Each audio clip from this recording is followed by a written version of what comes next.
इस वीरान घाटी में रहते हुए मुझे तकरीबन 1 साल हो गया था। वहां तरह तरह के किस्से सुनने को मिलते थे। घाटी के लोग तमाम अंधविश्वासों को ढोते हुए जी रहे थे। तांत्रिक और पाखंडी लोग अपने हिसाब से तरह तरह की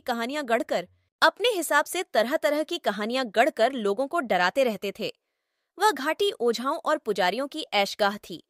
पढ़ाई लिखाई का वहां माहौल ही नहीं था। जब मैं घाटी में आया था तो लोगों द्वारा मुझे तमाम तरह की चेतावनियां दी गईं। मुझे बताया गया कि मधुगंगा के किनारे दिन में पिशाच नाचते रहते हैं और रात में भूत सड़क पर खुलेआम बारात निकालते हैं। एक बारगी तो मैं बुरी तरह से डर गया था, लेकिन नौकरी की मजबूरी थी, इसलिए मुझे वहां रुकना पड़ा। बस्ती से तकरीबन 100 मीटर दूर मेरा सरकारी मकान था। वहां से मधुगंगा साफ नजर आती थी। मेरे घर और मधुगंगा के बीच 200 मीटर चौड़ा बंजर खेत था, जिसमें बस्ती के जानवर घास चरते थे। मेरे घर से एकदम लगी कच्ची सड़क आगे जाकर पक्की सड़क से जुड़ती थी। अस्पताल भी मेरे घर से आधा किलोमीटर दूर था। मैं एक डॉक्टर की हैसियत से वहां पहुंचा था। जाते ही डरावनी कहानियां सुनकर मेरे होश उड़ गए। कुछ दिनों तक मैं वहां पर अकेला रहा, लेकिन मुझे देर रात तक नींद नहीं आती थी। विज्ञान पढ़ने के बावजूद वहां का माहौल देखकर मैं भी डरने लगा था। रात को जब खिड़की से मधुगंगा की लहरों की आवाज सुनाई देती तो मेरी घिघी बंध जाती थी। आखिरकार मैंने गांव के ही एक नौजवान को नौकर रख लिया। वह भग्गू था। बस्ती के तमाम लोगों की तरह वह भी घोर अंधविश्वासी निकला।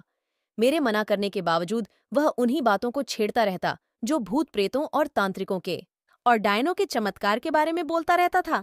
कोई भी स्त्री डायन नहीं बन सकती, क्योंकि डायन एक अलग तरह की जीव होती है। इसका लिंग सही से जात नहीं है। डायन को ज्यादातर सफेद या काली सादी में देखा जा सकता है। यह वस्त्र काफी लंबे होते हैं।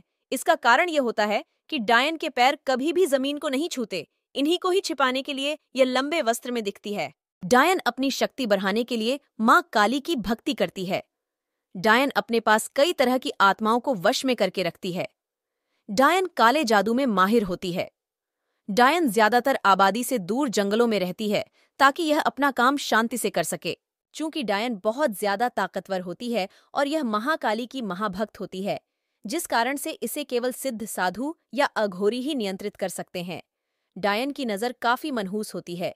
एक बार यह आप पर या आपके परिवार पर पड़ी डियट जाए तो यह आपके परिवार को बर्बाद कर देती है। डायन कोई भी रूप धारण कर सकती है।